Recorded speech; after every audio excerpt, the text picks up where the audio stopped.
আফগান নাগরিক, তার হাতে ভারতের পাসপোর্ট, জাল পাসপোর্ট নিয়ে ধৃত আফগান নাগরিক। আফগানিস্তান থেকে এখানে ভারতের পাসপোর্ট কিভাবে তার হাতে, কথা বলবো প্রতিনিধি অনুপের সঙ্গে। অনুপ, সোমবার রাতে কলকাতা থেকে কুয়ালালামপুর যাচ্ছিল এক আফগান নাগরিক ভারতীয় পাসপোর্ট নিয়ে। কলকাতা বিমানবন্দরে পৌঁছে যখন সিকিউরিটি চেকিং এর সময় অভিবাসন দপ্তর সেখানে কিন্তু তাকে আটকায়। এর পরবর্তী ক্ষেত্রে পাসপোর্ট ভেরিফিকেশনের সময় দেখা যায় এই ব্যক্তির আফগানিস্তানের লুকআউট নোটিশ জারি করা রয়েছে। এই ব্যক্তি কিন্তু কলকাতায় ভুয়ো নথি তৈরি করে কিন্তু নাসির খান নামে এই পাসপোর্ট তৈরি করেছে।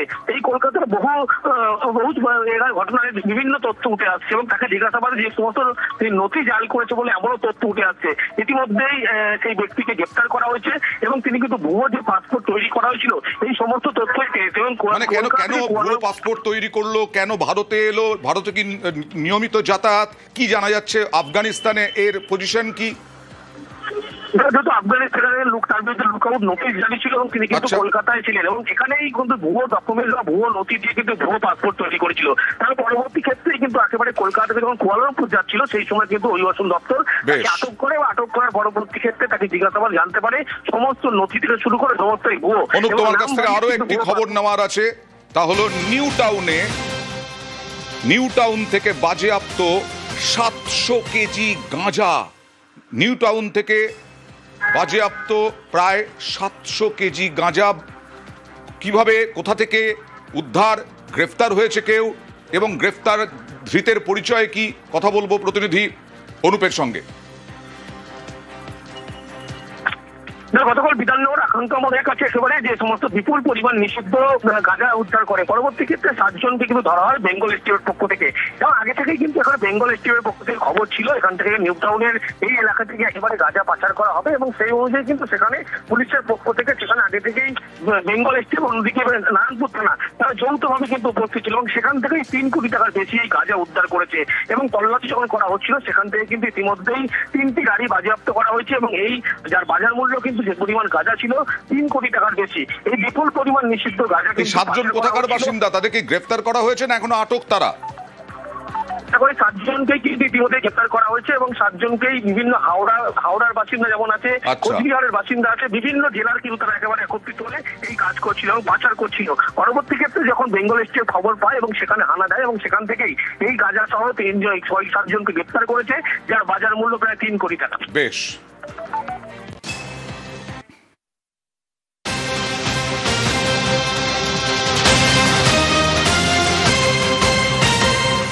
কামারহাটি পুরসভার মধ্যে দক্ষিণেশ্বরে 2টো ওয়ার্ডের মাঝখানে চলছিল পুকুর ভরাট। আর সেই পুকুর ভরাট, জলাশয় ভরাট নিয়ে, সেই জলাশয় ভরাট নিয়ে 2 কাউন্সিলরের আবার দ্বন্দ্ব। 2 কাউন্সিলরের মধ্যে দ্বন্দ্ব, প্রতিবাদে সরব 14 নম্বর ওয়ার্ডের কাউন্সিলর, অভিযোগ মানতে নারাজ 15 নম্বর ওয়ার্ডের কাউন্সিলর। কথা বলবো প্রতিনিধি সুবীরের সঙ্গে। সুবীর, কি হয়েছে ঘটনাটা? দেখো আমরা কামারহাটি পৌরসভার এই 14 নম্বর ওয়ার্ড এবং 15 নম্বর ওয়ার্ডের একদম সীমানাবর্তী যে বর্ডার এলাকা, সেখানে কিন্তু ডোমেস্টিক এরিয়া বলে একটি পাড়া রয়েছে এবং সেখানে প্রাচীন বিশাল আকারের একটি পুকুর, দীর্ঘদিন ধরে সে পুকুর সেখানে, এবং সেই পুকুরের অংশ অর্থাৎ 14 নম্বর ওয়ার্ডের কিন্তু অংশ ভরাট হয়ে যাচ্ছে মাটি ফেলে, এমনটাই অভিযোগ। এবং দুদিনের মধ্যে এই মাটি ফেলে ভরাট করার অভিযোগ উঠেছে এবং এই ঘটনায় সরব হয়েছেন 14 নম্বর ওয়ার্ডের কাউন্সিলর অরিন্দম ভৌমিক। তিনি জানিয়েছেন যে পার উঁচু করার নাম করে এভাবে পুকুরের এতটা অংশ মাটি ফেলে ভরাট করা হলো সেটা তিনি জানতে পারলেন না এবং তিনি প্রতিবাদ করছেন এবং তিনি জানাচ্ছেন কোনোভাবে পুকুর ভরাট করা যাবে না এবং তিনি বিধায়ক থেকে শুরু করে পুরো প্রধানকে তিনি চিঠি লিখবেন। পাশাপাশি 15 নম্বর ওয়ার্ডের কাউন্সিলর যিনি আছেন সুশান্ত চ্যাটার্জি, তিনি কিন্তু বলছেন কোনো পুকুর ভরাট হচ্ছে না, সম্পূর্ণ মিথ্যে অভিযোগ। তাহলে কি হলো আলটিমেটলি, তাহলে কি দাঁড়ালো কি? দেখো ইতিমধ্যে কিন্তু জল গড়িয়েছে কামারহাটি পৌরসভা এবং পুরপ্রধান সরাসরি কিন্তু বলেছেন যে তিনি তদন্ত শুরু করবেন এবং যদি পুকুর ভরাটের কাজ ঘটনা যদি সত্যি হয় পার বাঁধানোর নামে, তাহলে কিন্তু তদন্ত শুরু হবে। এবং আমরাও কিন্তু নজর রাখবো যে সত্যি জলাশয় ভরাট করা হচ্ছে কি না। হঠাৎ করেই আমার কাল নজরে আসে যে পুকুরের একটা অংশ, এটা আমার আর 15 নম্বর ওয়ার্ডে লাগোয়া কিশোর সংঘ মাঠ, তাদের ঘাটের দিকে মাটি ফেলেছে। তা আমি তাদেরকে জিজ্ঞেস করি, তারা বলছে আমাদের ঘাটটা ভেঙে যাচ্ছিল বলে আমরা পাড়টা সারাচ্ছি। ঠিক করেছি আমার উচ্চতম যারা রয়েছে চেয়ারম্যান, এমএলএ সবাইকে আমি চিঠি করেও জানিয়ে দেবো ঘটনাটা। এই অভিযোগ প্রথমত সম্পূর্ণভাবে মিথ্যা। আমার ওয়ার্ড না, পার্শ্ববর্তী ওয়ার্ডের অংশ। পাশের বাড়ি যারা আছে, অসীম রায় বা ওরাই ওদের নিজেদের স্বার্থে বলছে দেখুন বাড়ি ড্যামেজ হয়ে যাচ্ছে, এবং ওরাই নিজেরা করেছে। এখানে আমরা ওয়ার্ডের তরফ থেকে বা পৌরসভার পক্ষ থেকে বা স্থানীয় মানুষ বা ক্লাবের পক্ষ থেকে কেউ কোনোভাবে এটার সঙ্গে যুক্তও নই, আর আমরা করিও নি কিছু। পাড়ে যে জায়গাটা ফেলেছে সেটা পাড়টাকেই আটকানোর চেষ্টা, যাতে বাড়ির ক্ষতি না হয়, কোনোভাবেই পুকুর বা কিছু বোঝানো হয়নি। জলা জমি ভরাট করা আইনি বলা আছে, করা যায় না। বাস্তবে কি আছে পৌর অফিসারদের পাঠিয়ে আমি দেখে নিয়ে, তবে সাধারণত দেখা যায় অনেক সময় পুকুর পাড় চলতে চলতে ভেঙে যায়, তো সেক্ষেত্রে দেখা যায় ব্যাপারটা কি হয়েছে। হ্যাঁ, তদন্ত তো নিশ্চয়ই করবো, আমরা যথাযথ ব্যবস্থা নেব। পিংলায় সরকারি খাল দখল করে নির্মাণ হচ্ছে এবং সেটা বেআইনি নির্মাণ। একের পর এক বাড়ি, দোকান, খাল সংস্কার করতে এইসব দখলদারকে নোটিশ ধরালো সেচ দপ্তর। মাথাভাঙায় আবার বেআইনি নির্মাণ ভেঙে দিল প্রশাসন।